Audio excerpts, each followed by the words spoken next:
Dimy amby roapolo Markarabal manana Dimy amby roapolo Markarabal manana Dimy amby roapolo Markarabal manana Dimy amby roapolo Markarabal manana Programme manifesto ambonantanan tebka rody midinandalan jalalan fandripahalema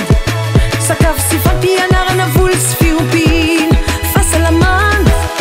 jiro mazava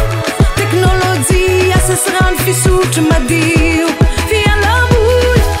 fizahantany avalomanana marka ianany navitan'izany kanony safidy mahaiza mitadidy fisika efa leoninana kobaka mbava sy mangidy andao ialaka ifidy fizao tsy miala amy dada ianao tsy miala amy dada ny malagasy no mandidy fito novambra markaravaly manana mpanangana fatsy mpandrava tsy mpandrava zany rodana mbola atsangana fito io ravaly manana mpanangana fatsy mpandrava tsy mpandrava zany rodana mbola atsangana fito io ravaly manana tiana atao hoe manifesto avy reno efa misy manana ihany nareo fo ezana zay ananareo azy eo manifesto avy reno ihany zany atao hoe manifesto zany de liste reo famomeza toky raha misy zany kandida anankiray de manome toky de milaza nareo inaby ara le toko menao anay zay ny atao hoe manifesto na contrat na fifanarahana voalohany amty manifesto ty tsy maintsy ny lalana aloha lalana ho amboarina indray eto Madagasikara zay zany aloha programme antata de rehefa vita ny lalana apetraka zay ny fandripahalemana averina amlohana zay ny fandripahalemana zay ihany aloha ahoana fomba anaovantsika fandripahalemana ary voalohany ho arovana ny olona anankiray ny olona malagasy ray enao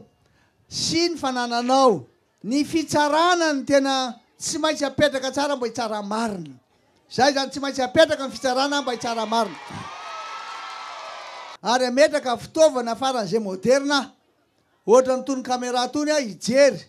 ohatra ny reny zay preuve rehetrarehetra zay proof rehetrarehetra ahafahatsika tsy ahafaha milaza zavatra ampianganany hafa intsony amena daholo zany zay témoignage na zay évidence omena fitaovam-piadina sy fitaovana ahafahany miatrika an'ireo olon-dratsy ireo ny mpitandro filaminana maramila gendary polisy manaraka na inona atao hoe miaro ny vahoaka sy ny fananana de tsy maintsy karakaraina koa fahasalamana ny tena zavatra lehibe zay le hoe fahasalamana ny voalohan-karena de tsy maintsy etohana koa ny fahasalaman'ny olona amboarina tsara indray reny tompo-pahasalamana ireny reny CSP2 reny ny hôpitaly amena sakafo daholo aloha ny olona rehetra sady karakaraina ny fahasalamana reo ankizy ireo zanakareo aty Mampikony reo fa zana kokoa ho averina indray ny kit scolaire-n'izy ireo sy ny blouse-n'izy ireo mianatra reo ankizy ireo etohana ny kit scolaire etohana ny blouse-ny ary etohana koa omena cantine scolaire izy satria tena tsy mihinan-kanina ny ankamarony matoa amy tenenareo zany tsy hoe olona mamorona na mandaigna na milaza zavatra tokony tsy ho vita fa zavatra efa natao zany ny zavatra tiako fantareo hoe ianareo tokony ino atoky aza matahotra nareo minofotsy ny fanao azy io Dimy amby roapolo Markarabal manana